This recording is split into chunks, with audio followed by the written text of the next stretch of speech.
Le cerveau, il a 4 fonctions. La première fonction, c'est les mouvements volontaires. Ça va concerner le fait de bouger, le fait de respirer, le fait de pleurer quand tu vas te faire mal. Il y a aussi la fonction de perception. Ça va concerner les 5 sens. L'ouïe, la vue, l'odorat, le goût, le toucher. Et tu vas pouvoir rajouter aussi le sens de l'équilibre. Il y a une troisième fonction qui concerne les fonctions qu'on appelle abstraites. Ça va être la mémoire, le langage, les émotions, le fait de penser. Et enfin, le cerveau, il assure une dernière fonction qu'on appelle l'homéostasie. Grosso modo, en fait, c'est un système de régulation qui est très bien rodé pour te permettre de rester en vie. Ça va concerner le taux de sucre dans le sang, ça va concerner le sommeil, ça va concerner la température corporelle et ça va concerner aussi la récompense. Alors, tu pourras me dire, ok pour la régulation du sommeil, ok pour la régulation de la température du corps, ok pour la régulation du taux de sucre dans le sang, mais pourquoi la récompense? Eh bien, tout simplement pour t'empêcher de persister dans un comportement qui vise à obtenir cette récompense alors que le succès, il est hors d'atteinte. Comment ça va se faire? En envoyant des hormones de neuropeptides qui vont frustrer ton comportement, si bien que tu vas abandonner tellement tu seras déçu, et tout ça dans ton intérêt. Parce que dans le pire des cas, ça peut te sauver la vie. Imagine que tu es perdu dans une randonnée dans un pays étranger que tu ne connais pas, où tu arrives face à une falaise et le seul moyen pour passer de l'autre côté, c'est d'envoyer une corde et passer en tyrolienne.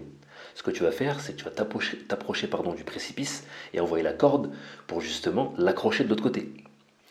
Mais plus tu vas faire de tentatives, plus tu vas te rapprocher du précipice et plus tu vas risquer de trébucher et finir 100 mètres plus bas dans le ruisseau.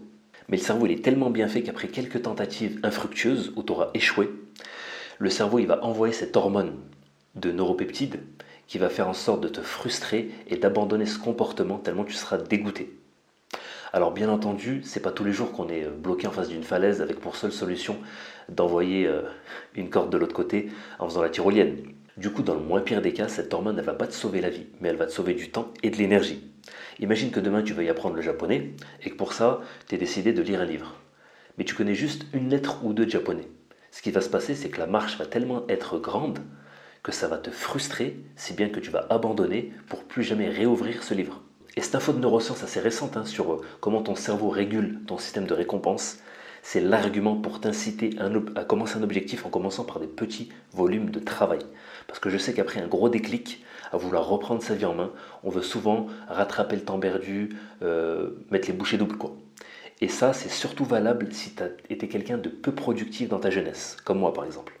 Peu importe qui tu es, mais évalue le temps de travail que tu as l'habitude de fournir, ça peut être 15 minutes, voire 2 heures, et tu le réduis de 50%.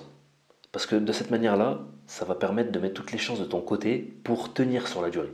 Alors que le contraire, vouloir commencer sur les chapeaux de roue, ce qui va se passer, c'est que tu vas rentrer typiquement dans l'étude qu'on était en train de voir ensemble.